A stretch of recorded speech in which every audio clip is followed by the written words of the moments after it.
अगर कभी आपके शहर पर न्यूक्लियर अटैक हो गया तो आप क्या करेंगे? सोचिए, एक पल में सब कुछ खत्म हो सकता है। घर, लोग, सपने, सब राख में बदल सकता है। लेकिन क्या वाकई आप कुछ कर सकते हैं ताकि जिंदा बच सकें?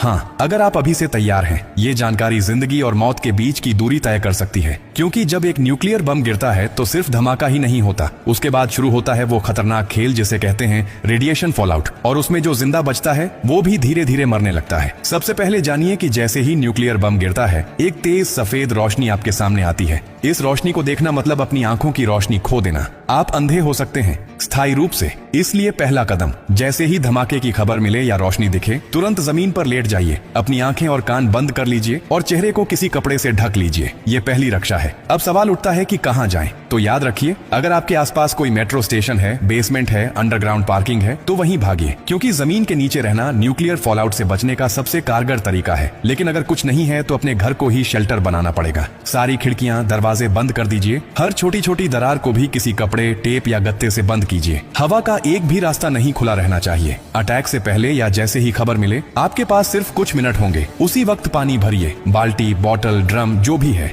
याद रखिए, अटैक के बाद पानी में रेडिएशन मिल सकता है। नल से पानी बिल्कुल मत पीजिए, इसीलिए पहले से स्टोर किया हुआ पानी ही जिंदगी बचाएगा। खाने के लिए ड्राई फूड रखें, बिस्किट, ड्राई फ्रूट्स, पैकेज्ड खाना जो बिना पकाए खाया जा सके। अगर गलती से आप बाहर थे और रेडिएशन में एक्सपोज हो गए तो जैसे ही अंदर आए, कपड़े उतारिए, उन्हें एक पॉलिथीन में बंद कर दीजिए और खुद को साबुन और स्टोर किए हुए पानी से अच्छे से धोइए। याद रहे, नल का पानी नहीं, सिर्फ स्टोर किया हुआ पानी इस्तेमाल करना है। न्यूक्लियर ब्लास्ट के बाद सबसे खतरनाक समय होता है पहला 24 घंटा। इस दौरान बाहर जाना मतलब मौत को बुलावा देना। इसीलिए 24 घंटे अपने शेल्टर से बाहर बिल्कुल मत निकलिए। अगर सरकार की तरफ से संपर्क हो जाए तो निर्देशों का पालन कीजिए, लेकिन अगर कोई सूचना नहीं मिले तो कम से कम 72 घंटे तक बाहर मत निकलिए। 3 दिन, सिर्फ 3 दिन अगर आपने सही तरीके से बिता लिए तो जान बच सकती है। और हाँ, टेक्नोलॉजी की भी तैयारी कर लीजिए। न्यूक्लियर अटैक के बाद एक इलेक्ट्रोमैग्नेटिक पल्स EMP उठती है, जो आपके मोबाइल, लैपटॉप, इलेक्ट्रॉनिक चीजें सब खराब कर सकती है। इसलिए एक पुराना एंड्रॉइड फोन, एक पावर बैंक और एक वॉकी टॉकी को एल्यूमिनियम फॉइल में लपेटकर किसी स्टील बॉक्स में रखें। ये आपको बाकी दुनिया से संपर्क में रखेगा।